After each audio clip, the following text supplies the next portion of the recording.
Salut, c'est l'Alsace Insolite. Aujourd'hui, nous sommes au Spitzberg, à 750 mètres d'altitude dans les Vosges.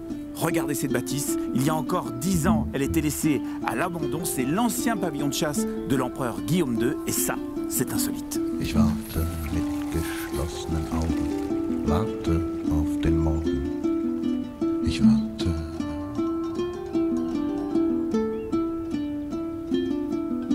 Ich warte auf die Putzkraft, die soll den Blumenmüll entsorgen. Ah, salut Vincent. Salut Eric. Ça me fait plaisir de te voir. Mais oui, bienvenue dans la maison. On est où exactement? C'est un pavillon de chasse qui a été construit pour le dernier empereur allemand et pour la chasse au grand tétras. Alors malheureusement, l'empereur n'est jamais venu ici parce qu'il s'est perdu et il n'est jamais venu. Par contre, son fils, le Kronprinz, est venu dormir ici. Ce qu'il faut bien comprendre, c'est que cette maison absolument magnifique, elle était abandonnée pendant une dizaine d'années. C'est ça, c'est une maison qui a été abandonnée de 2003 à 2012 à peu près. Et avec une bande de copains, on s'est dit que c'est un peu dommage de laisser mourir une maison comme ça. Et vous avez tout refait? Et on a tout refait, enfin ce qu'on a pu du moins. Tu nous fais une petite visite là? Avec plaisir. Alors ça c'est la grande véranda, donc c'est la véranda du bas. On a refait les fenêtres.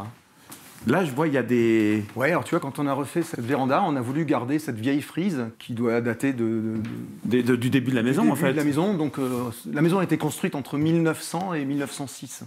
Donc, on a 10 chambres à coucher dans cette maison.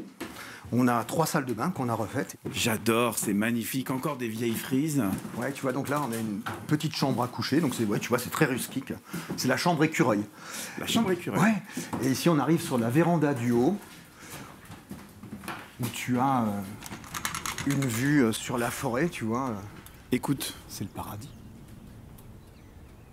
Tu peux nous expliquer pourquoi vous avez eu envie de refaire cette maison, de la rénover complètement? Parce que c'était un pari de fou. Quand on a 750 mètres carrés à rénover, la maison, elle est aux 4 vents. Alors la maison est aux 4 vents, il pleut dedans depuis une dizaine d'années et la maison est sur un plan de démolition, c'est-à-dire que son avenir c'était d'être rasée. Et nous on a eu un coup de cœur, c'était un peu notre Belle au bois dormant, tu vois. Et on s'est dit on va essayer de la sauver. C'était pas gagné, hein, donc on va essayer et puis en fin de compte là tu as tout ton cerveau qui se met en œuvre pour trouver des solutions parce que forcément ce qui manque c'est l'argent. Ouais. Donc on a travaillé pendant 8 ans sur nos propres fonds et après on a fait appel à la Fondation du patrimoine. Et Stéphane Bern avec le loto du patrimoine. Qui est tombé amoureux de la maison. Qui est tombé amoureux de la maison et qui a également eu un coup de cœur puisque on a fini en 2023 à l'Élysée 20 projets préférés en fin de compte de la Fondation du patrimoine et on faisait partie de ces 20 projets.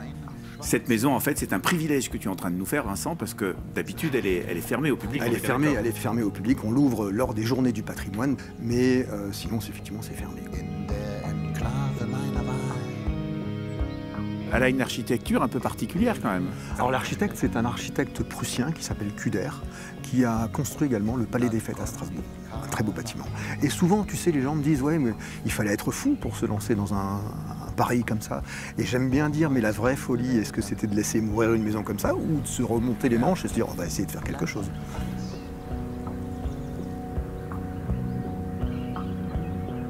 Eine Messing